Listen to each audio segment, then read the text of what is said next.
Terima kasih Anda masih bersama kami di CNN Indonesia Newsroom. Peristiwa kebakaran di depo pelumpang Pertamina merenggut 19 korban jiwa, 49 korban luka dan ratusan warga harus mengungsi. Kebakaran di fasilitas milik PT Pertamina bukan pertama kali terjadi, tapi sudah beberapa kali. Kebakaran yang terjadi di depo maupun kilang minyak yang beruntun itu pun menimbulkan berbagai dugaan. Mengapa peristiwa kebakaran di fasilitas Pertamina terus berulang? Untuk membahas yang lebih dalam, kita sudah terhubung melalui sambungan Zoom dengan Ketua Komisi 7 DPR, Sugeng Suparwoto. Selamat sore, Pak Sugeng. Ya, selamat sore, Rifana, dan Direktur dan juga Eksekutif pemirsa CNN. Oke, dan Direktur Eksekutif Energy Watch, Daimas Anggara. Selamat sore, Mas Daimas. Selamat sore, Mbak Nana. Oke, saya dan tim CNN sudah menghubungi pihak dari PT Pertamina Persero, namun sayangnya tidak ada yang mau bergabung ataupun tidak berkenan untuk bergabung pada dialog kita sore hari ini.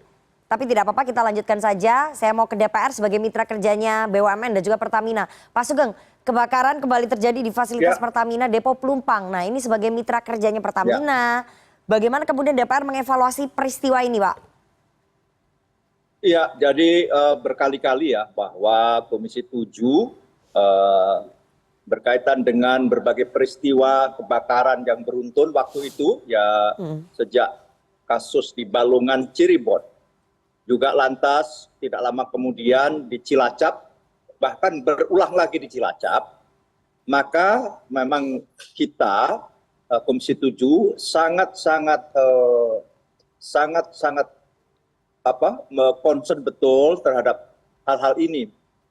Mengingat apa? Pertama, memang kilang baik kilang maupun juga storage atau depo BBM ini adalah dalam kategori tua semuanya. Bayangkan hampir semuanya dibangun tahun 70-an, termasuk di Pelumpang ini. Termasuk di Balongan itu juga tua, Cilacap juga tua, dan juga yang lain. Memang sekarang kan ada namanya RDMP, Refinery Development Program. Itu pun baru satu yang akan membangun di Tuban itu dengan sebetulnya Grassroots Refinery kerjasama dengan Rusia, tetapi nampaknya ini tertunda. Artinya apa?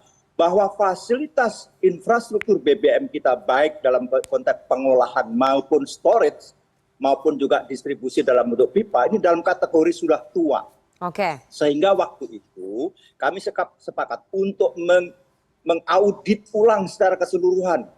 Nah, kedua adalah ada faktor lain bahwa ketika dibangun fasilitas-fasilitas ini di tahun 70-an, kondisi ekologi itu berbeda jauh dengan hari ini. Lingkungan kita sama-sama tahu terjadi climate change dan sebagainya, terjadi perubahan cuaca yang luar biasa, sehingga tingkat kelengasan udara pun berbeda, sehingga variabel-variabel keamanan karena faktor alam itu juga sudah berubah. Maka kita lantas dengan waktu itu menyimpulkan harus diaudit ulang seluruh fasilitas BBM. Nah, terlebih khusus waktu itu setelah Balongan dan Cilacap, kita fokus di depo di Pelumpang ini. Pelumpang ini juga dibangun tahun 74. Maka kalau kita lihat bahwa memang semua dalam kategori tua, bahkan Pelumpang ini berada di tengah-tengah masyarakat. Itu sangat-sangat berbahaya. Sudah kita ingatkan, memang ada problem-problem tanah dan sebagainya yang harus dibebaskan. Kita waktu itu sudah merekomendasi bahkan Pelumpang itu karena nilai strategisnya itu harus dipindah. Mengingat juga selain ancaman-ancaman yang sifatnya dari alam dan juga faktor-faktor lingkungan yang sudah tidak memadai, tetapi juga sampai kita antisipasi kemungkinan terjadinya ancaman terorisme misalnya. Kenapa? Karena Pelumpang ini sudah sangat dekat sekali dengan istilahnya radiusnya itu sudah terlalu dekat dengan masyarakat, sehingga sangat-sangat berbahaya. Itulah yang kami sarankan agar Pelumpang itu dipindah. Atau kalau memang dalam rangka itu maka juga harus ada jarak radius yang jauh dari jangkauan kalau terjadi kebencanaan. Ini saja gambaran kita ya, bahwa yang terjadi itu yang meledak kan baru pipa salur istilahnya, pipa input. Bayangkan kalau yang meledak itu adalah storage-nya, karena Pelumpang adalah terbesar untuk storage BBM dan terlengkap bahkan mencakup 20% dari BBM nasional itu ada di Pelumpang. Inilah yang kita khawatirkan dan berulang-ulang sudah kita ingatkan agar segera ada tindakan bahwa setidaknya memindahkan masyarakat di sekitar Pelumpang itu dengan jarak yang radius yang aman. Baik, Pak Sugeng. Tetapi ternyata tidak dilakukan. Ya. Oke, itu catatannya dari Komisi 7. Jadi kalau saya bisa recap, bahwa kenapa kebakaran di fasilitas Pertamina terus berulang. Yang pertama, banyak dari fasilitas Pertamina seperti depo dan juga kilang itu usianya sudah sangat tua.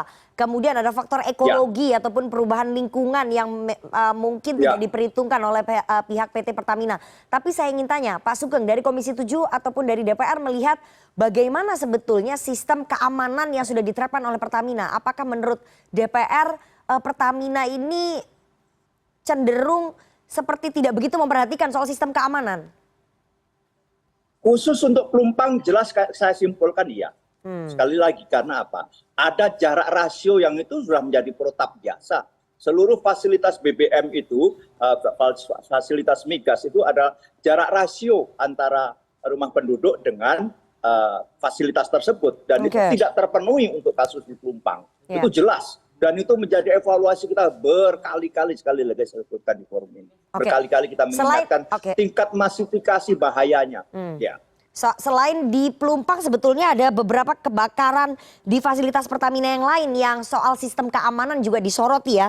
Kilang minyak Balongan Indramayu, kilang minyak Cilacap, depo Pertamina Ampenan, depo Teluk Kabung, dan yang terakhir di Pelumpang ini. Jadi kalau misalnya dilihat secara keseluruhan memang sistem keamanannya Pertamina ini perlu diaudit lagi ya?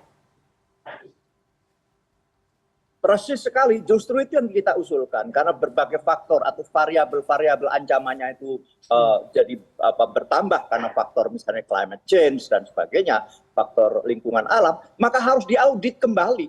Sekali lagi harus diaudit. Ini kesimpulan kami sudah 2 tahun lalu. Untuk diaudit kembali.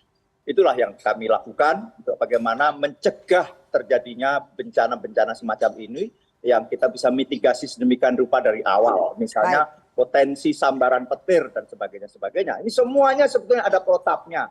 Hanya saja kita juga tidak tahu kok tidak segera bergerak. Karena apa? Kami tidak bisa mendesak lebih karena merupakan aksi korporasi nih. Karena ada CAPEC lah misalnya capital expeditor dan itu adalah di Kementerian BUMN memang. Nah, sedangkan kami adalah mengawasi lebih kepada kehandalan dari pasokan energi dalam hal ini migasnya dan sebagainya. Bagaimana untuk pasok dan sebagainya secara dari blok mana dan sebagainya, dari refinery dan sebagainya. Tetapi bahwa kalau ini investasi dan sebagainya, kebetulan memang tidak di Komisi 7. Jadi di Komisi 6. Kami melihat bahwa potensi ancamannya sudah sedemikian besar, maka kami berkali-kali berulang-ulang agar segera dilakukan tindakan yang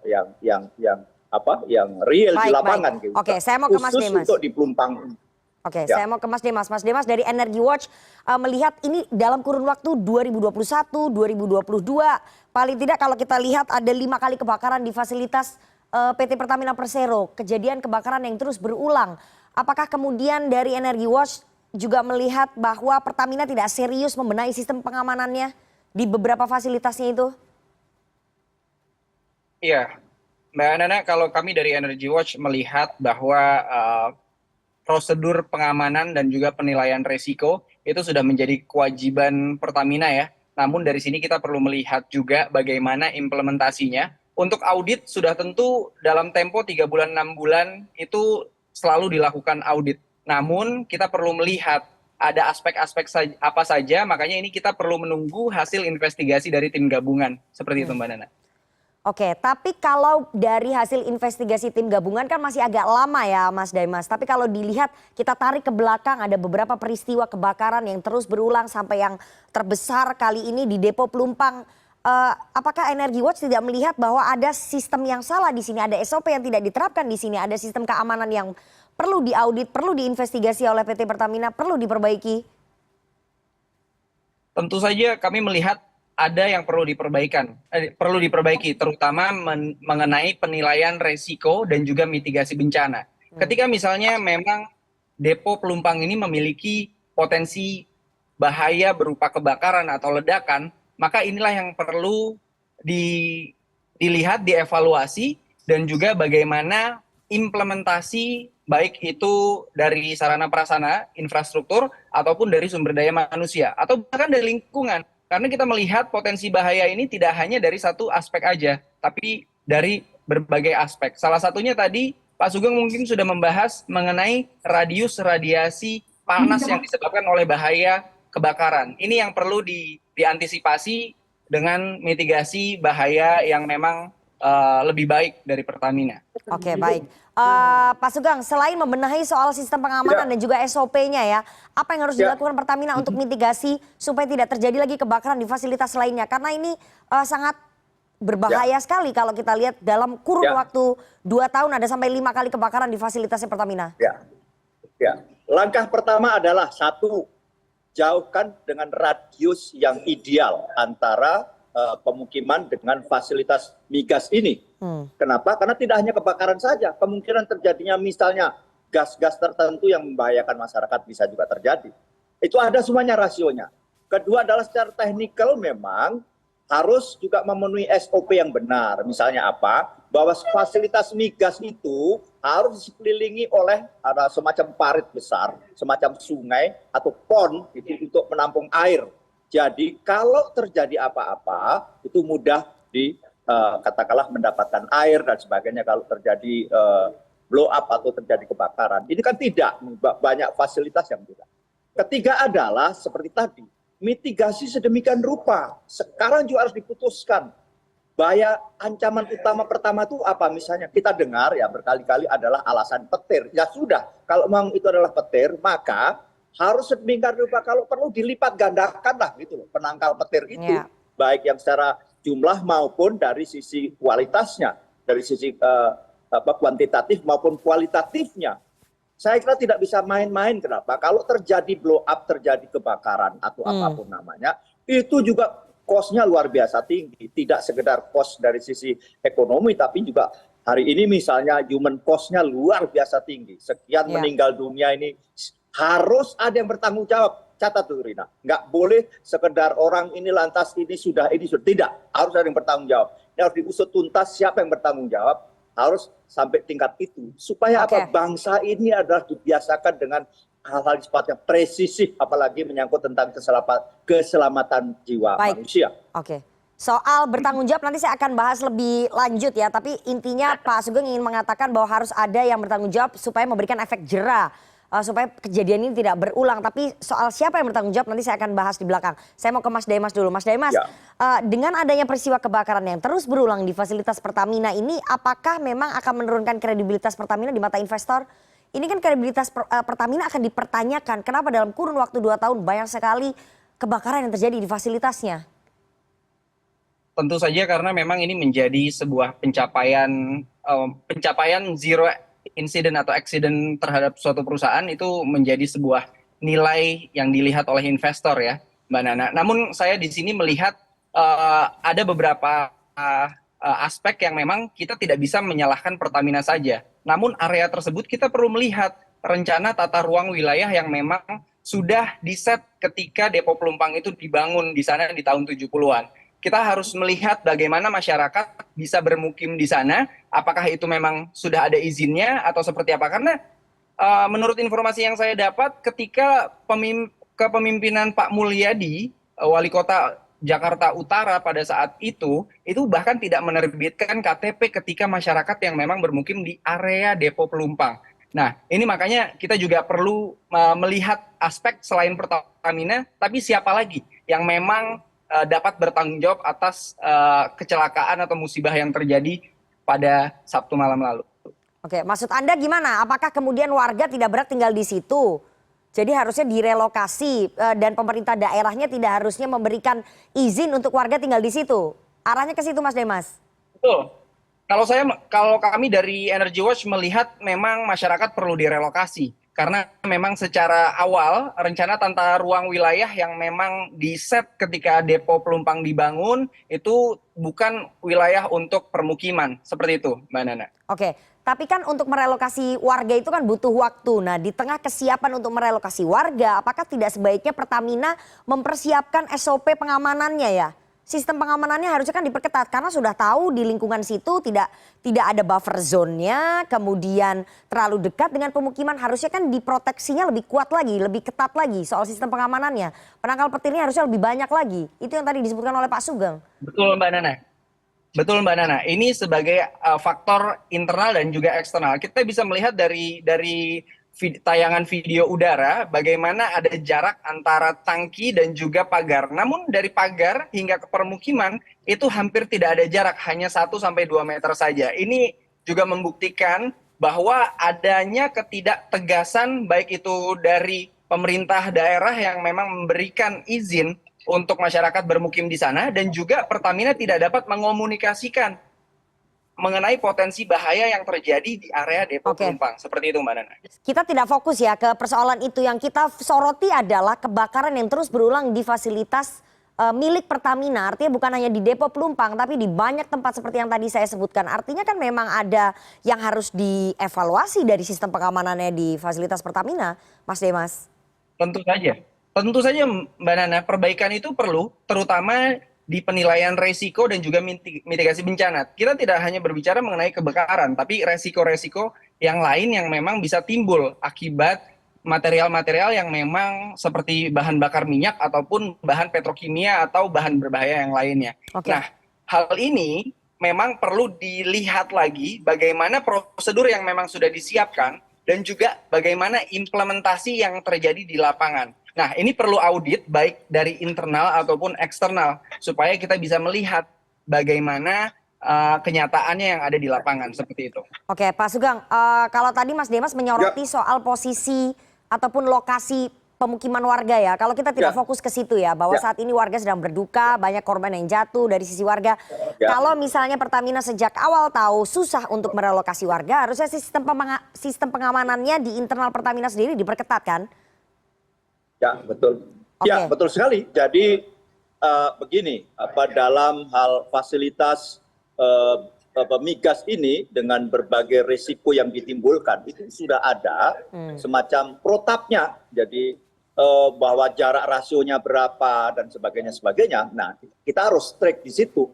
Kenapa demikian? Karena implikasinya kan demikian besar seperti hari ini terjadi. Dan itu memang memang kalau kita lihat ada sebagian warga sudah di situ, lantas bagaimana? Kan begitu. Nah, maka harus dilakukan dari awal itu, sekali lagi harus disiplin semua pihak. Komisi 7 bahkan waktu itu sudah ke peninjauan lapangan menyatakan bahwa ini sangat-sangat berbahaya.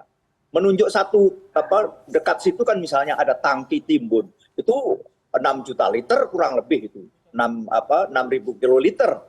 Itu begitu blow up kayak apa tuh, itu bisa dan seterusnya. Kita tidak berharap di situ. Kenapa demikian? Karena memang sudah posisinya itu sudah tidak tepat lagi dengan perkembangan Jakarta hari ini. Depo di Pelumpang itu sudah sangat berbahaya.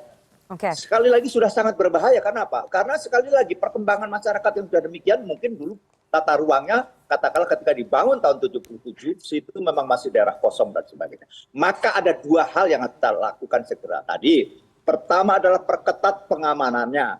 Mitigasi ancaman utamanya pertama apa? Apakah petirkah atau banjirkah? Itulah yang dilipat gandakan. Kedua, segera dipindah. Pelumpang itu segera dipindah sekali lagi. Karena sudah sangat-sangat berbahaya bagi keamanan warga, keamanan Jakarta, dan seterusnya. Karena sudah terlalu dekat dengan aktivitas masyarakat. Sekali lagi kita hitung juga ancaman terorisme misalnya. Kita harus sampai tingkat itu. Tidak sekedar fisik teknikal gitu ya. Yang harus kita lakukan. Pak Sugeng, tadi Anda sempat menyinggung soal pihak yang harus bertanggung jawab. Nah, dengan kejadian kebakaran yang terus berulang ini tampaknya tidak memberikan efek jera ya bagi mereka yang harusnya bertanggung jawab gitu. Sampai kemarin Menteri BUMN Pak Erick Thohir sempat mengancam apakah perlu saya copot lagi direksinya, karena yang sebelumnya sudah pernah dicopot pada saat yang kebakaran di kilang Balongan kalau tidak salah ya. DPR sepakat nggak dengan Menteri BUMN Erick Thohir perlu ada pencopotan direksi Pertamina untuk perbaikan kinerja? Karena tampaknya nggak ada progresnya begitu soal perbaikan SOP, soal audit investigasi di sistem pengamanan Pertamina. Perlu ada rotasi, perlu ada pencopotan direksi Pertamina untuk memberikan efek jerah sebagai pihak yang bertanggung jawab. Itu bagian dari dari bagian dari punishment, saya kira. Sekali lagi itu bagian dari punishment. Kalau memang nanti kita telusuri, ternyata ditemukan di mana kelengahan dan sebagainya. Kan ada masing-masing tingkatan ada yang bertanggung jawab. Nah, karena apa? Pertamina dengan subholding hari ini memang betul kilang itu sendiri, storage juga sendiri. Storage itu adalah di bawah Pertamina Niaga, sementara kilang ada di Pertamina Kilang memang. Nah, masing-masing ini kan ada penanggung jawabnya, masing-masing direkturnya misalnya. Nah, coba kita, apakah setelah ditelusuri misalnya kenapa tidak ada tindakan apapun terhadap keamanan itu, apakah level itu saja yang memutuskan? Apa mungkin lebih di atasnya? Apalagi mungkin di atasnya dan seterusnya. Kenapa? Karena ini yang berkali-kali sudah kita bahas. Segera ada tindakan-tindakan yang sifatnya antisipasi, yang itu dipastikan hadir kalau tidak dengan pencegahan yang seperti saya kemukakan tadi. Oke, Pak Sugeng, jadi DPR merasa bahwa pencopotan direksi itu bagian dari punishment sebagai bentuk pertanggungjawaban dari pihak-pihak di internal Pertamina yang mestinya bertanggung jawab begitu? Ya, saya kira kalau secara profesional bahkan seluruhnya ini siapa yang bertanggung jawab di atasnya kalau perlu, tidak sekedar direksi Pertamina, Menteri BUMN kalau perlu, kalau memang ternyata dalam hal aksi korporasi misalnya ternyata kok tidak diputuskan, kan ini ada level-level tertentu. Kenapa? Ini kan menyangkut, mohon maaf, ini capex besar juga, ini kan sekian juta dolar juga yang melibatkan tidak hanya keputusan di level katakanlah direksi tertentu, tapi jangan-jangan ada keputusan juga yang merupakan keputusan korporasi yang membutuhkan keputusan korporasi, sebagaimana kita tahu bahwa hukum-hukum korporasi kan ada level-level keputusan juga. Saya kira itu. Oke, Mas Demas, sebagai bentuk pertanggungjawaban, apakah kemudian Energi Watch sepakat sebaiknya direksi Pertamina mengundurkan diri? Untuk saat ini kita perlu menunggu hasil investigasi, Mbak Nana. Kalaupun memang di sana terjadi kesalahan prosedur ataupun implementasi dan juga terjadi human error di sini yang disebabkan oleh mismanagement dari pihak Pertamina, kenapa tidak? Itu merupakan bagian dari konsekuensi yang harus ditanggung dari sisi Pertamina. Seperti itu, Mbak Nana. Oke, tapi bagaimana memberikan efek jera supaya kedepannya ini tidak terulang kembali peristiwa kebakaran di fasilitas Pertamina dan Pertamina mau memperbaiki SOP-nya soal sistem keamanan? Kalau saya sendiri melihat memang di sini sistem audit baik internal ataupun eksternal perlu dilakukan secara menyeluruh, tidak hanya di Depo Pelumpang, tapi semua fasilitas objek vital negara, apalagi yang memiliki potensi resiko bahaya. Oke, baik, kita tunggu nanti bagaimana hasil audit investigasi dari pihak PT Pertamina Persero. Apakah ada yang menjadi pihak yang bertanggung jawab, nanti kita tidak tahu ya, tapi kita tunggu siapa yang nanti akan bertanggung jawab penuh terhadap peristiwa kebakaran di Depo Pelumpang Pertamina yang merenggut 19 korban jiwa, 49 korban luka, dan ratusan mesti mengungsi dari rumah tinggalnya. Dan sekali lagi ini pelajaran mahal yang harus dipetik bagi semua pihak, bagi PT Pertamina dan juga bagi warga juga. Tapi PT Pertamina seharusnya lebih bisa memperbaiki SOP-nya dan juga sistem pengamanannya, apalagi wilayah-wilayah fasilitas Pertamina ini banyak sekali ataupun dikelilingi oleh tempat tinggal warga. Terima kasih sekali para narasumber yang sudah bergabung pada sore hari ini. Ada Ketua Komisi 7 DPR Sugeng Suparwoto dan juga Direktur Energi Watch ada Daimas Anggara. Sehat selalu Pak Sugeng dan juga Mas Daimas. Ya, terima kasih. Ya, salam Mbak Nana. Selamat sore. Selamat sore.